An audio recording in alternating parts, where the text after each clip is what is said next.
I'm headed to this patch of rosemary here that is older than these redwood trees. The redwood trees themselves, I think, are about 40 or some years old. This rosemary plant has provided long branches to marinate steaks, to season lamb and chicken, one of my favorites, roasted potatoes and onions. But today we're going to use them to season walnuts. And I think that's all we're going to need. So here we go.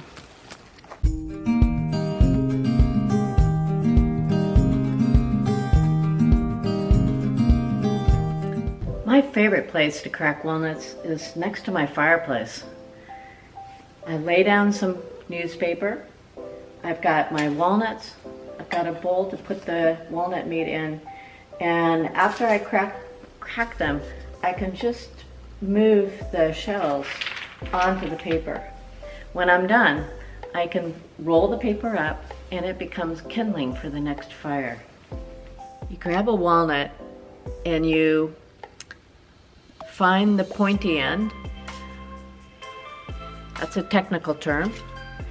And you hold it and whack it right there and it's the tip of it with the hammer. And most of the time you end up with halves or quarters of walnuts, and which is really what you want for most recipes. Here's one I cracked a moment ago. It's perfect. If you hit it just right, you've kind of got the jackpot. And it's perfect walnut. There's no shell in it. You just break apart the two halves, and there you go. It's beautiful.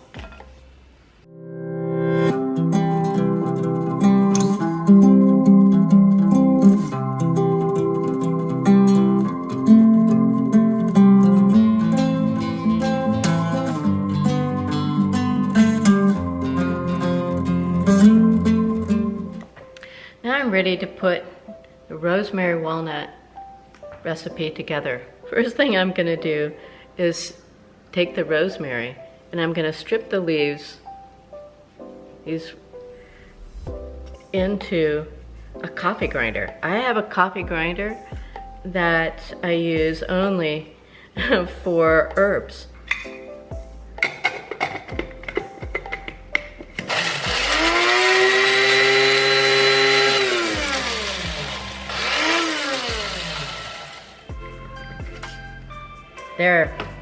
There we have it. Minced rosemary.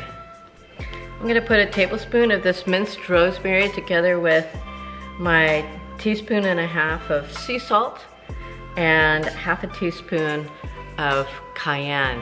Now you can use less cayenne or more cayenne. I happen to like the spiciness, so I'm on the more side of that. I'm melting the 2 tablespoons of butter in a little frying pan. I'm going to add the spices.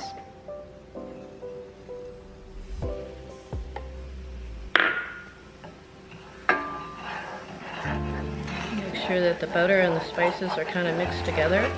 Turning the flame off.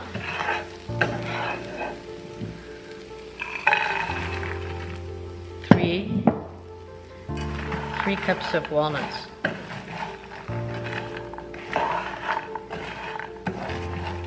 I'm going to keep tossing these around until it looks like they're evenly coated. Now you can easily melt the butter in a microwave, the 2 tablespoons of butter, and do this in a bowl. But I find it easy and to use a small frying pan. Now that they look like they're pretty much there, throw them into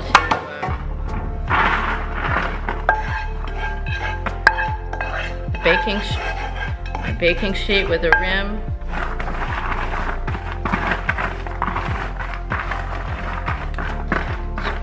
Spread them out in a single layer and toss them in the oven at 375 for about 10 to 12 minutes. And about halfway through, I'll check them, turn them, and just make sure that they don't get burned.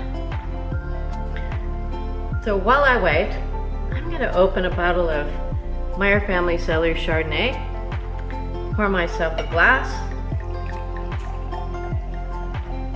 and happily wait for the walnuts to be finished. Sante. As you can see, our walnuts are now nicely browned. They are going to crisp up as they cool down, and then I'm going to toss them into the same bowl that I used to gather the nut meats as I was cracking them.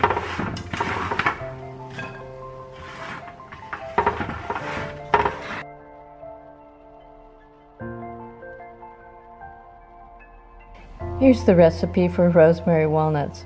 Remember that you can substitute olive oil for the butter, and sea salt is so much tastier and better for you than processed salt. Don't forget a glass of Meyer Family Chardonnay. See you next time. This is Bonny Meyer, DiVine Conversations.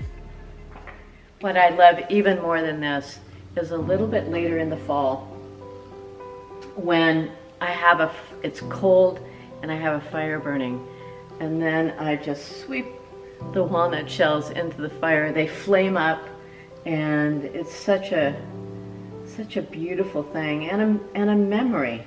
You know, I first did this many years ago when I was probably 19 years old with Justin, sitting by a fire cracking walnuts, and such a sweet memory for me. I talk about it in my book, Perfectly Paired. So hope you create some great memories cracking walnuts and enjoying the harvest, all the bounty of fall.